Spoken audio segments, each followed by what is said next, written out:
nama saya Fatia Mahirafira. Nama saya Almara Laisha Maulana. Nama saya Selaras. Nama saya Diana Aura Anastasia. Nama saya Laura Kaya Sabda. Nama saya Kuindania Alika Mai Aulita. Nama saya Kilvira Selbiruni. Nama saya Muhammad Ali Fahrian. Nama saya Asbahil Rahman. Dan ada satu lagi guys, tapi disband, namanya Raya. Terima kasih. Yang pertama adalah hikmah yang artinya kebijaksanaan.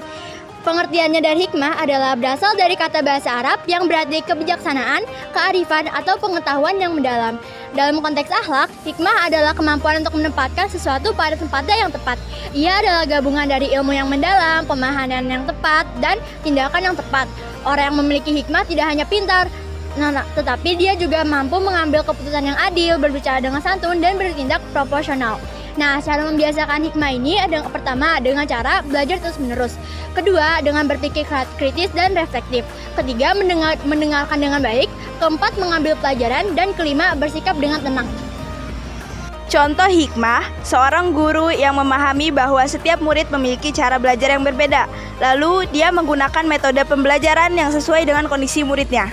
Seorang pemimpin yang tidak langsung marah ketika ada bawahannya yang melakukan kesalahan, tetapi menanyakan akar masalahnya terlebih dahulu dan memberikan solusi yang membangun.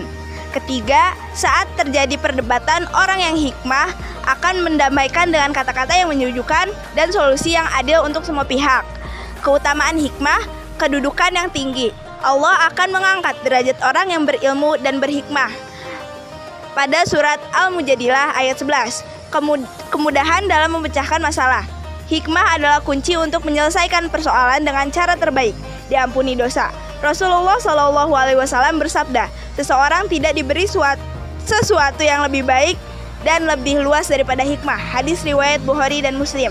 Menjadi sumber kebaikan, ucapan dan tindakan selalu membawa manfaat bagi orang lain.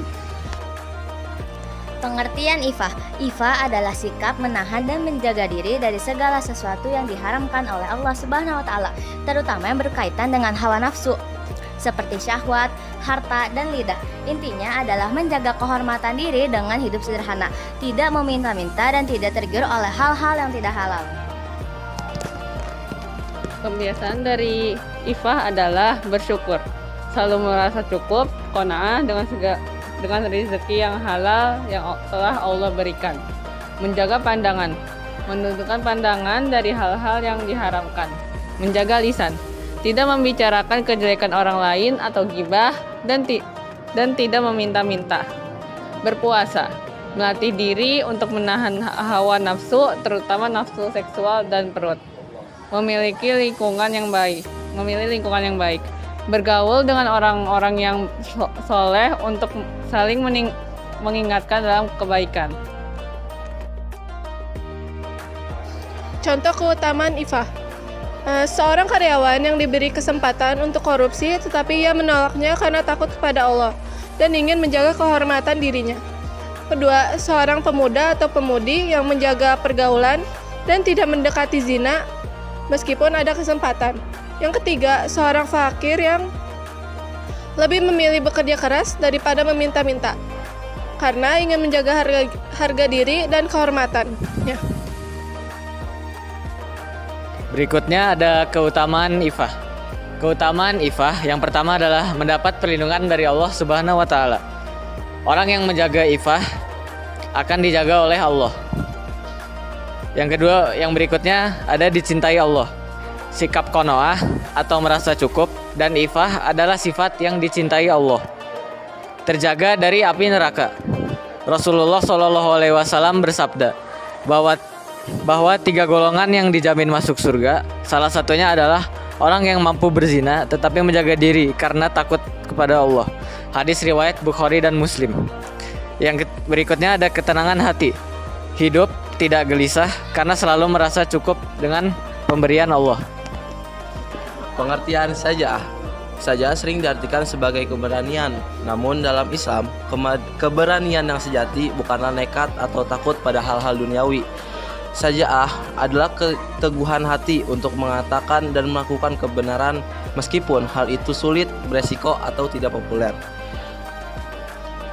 Keberanian yang dilandasi oleh iman dan juga ilmu. pembiasaan.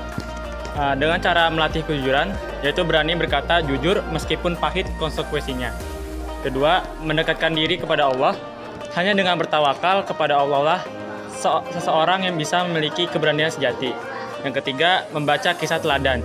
Membaca kisah para nabi dan sahabat yang gagah berani seperti Nabi Muhammad SAW dan para sahabat di medan perang. Yang keempat, berani mengakui kesalahan. Tidak gengsi untuk meminta maaf dan memperbaiki kesalahan. Yang kelima, berani menolak kemungkaran, yaitu mampu mengatakan tidak pada ajakan untuk berbuat maksiat. Lalu untuk contohnya, seperti seseorang whistleblower yang berani membongkar praktik korupsi di perusahaannya, meskipun ia terancam dipecat. Lalu yang kedua, seorang siswa yang berani menegur temannya yang mencontek karena tahu itu salah. Yang ketiga, seorang dai yang tetap menyampaikan ajaran Islam yang benar di tengah masyarakat yang tidak menyukainya. Kemudian ada keutamaan syaja'ah. Keutamaan yang pertama ada mendapatkan pertolongan oleh Allah. Allah bersama orang-orang yang sabar dan berjuang di jalannya. Yang kedua, penolong kebenaran, menjadi pilar bagi tegaknya kebenaran dan keadilan di muka bumi. Kemudian yang ketiga, kemuliaan di dunia dan akhirat. Rasulullah SAW bersabda, janganlah kamu menjadi seorang pelin-pelan, tidak punya pendirian, dengan berkata, aku bersama manusia. Jika mereka berbuat baik, aku pun berbuat baik. Jika mereka berbuat jahat, aku pun berbuat jahat. Tetapi teguhlah pada dirimu. Jika orang berbuat baik, maka berbuatlah baik. Dan jika mereka berbuat jahat, maka janganlah kamu berbuat jahat. Hadis riwayat Tirmidzi. Kemudian yang keempat ada terhindar dari terhindar dari sifat penakut dan pengecut.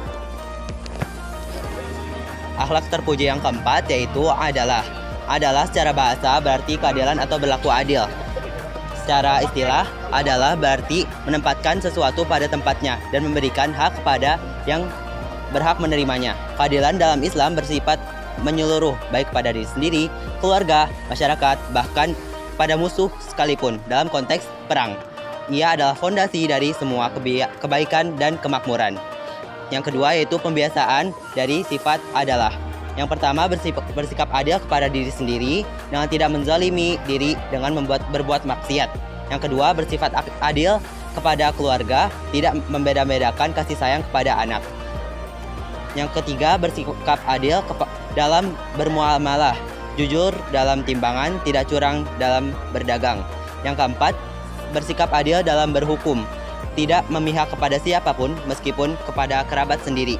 Yang kelima, bersikap adil kepada semua orang tanpa memandang suku, agama, ataupun status sosial.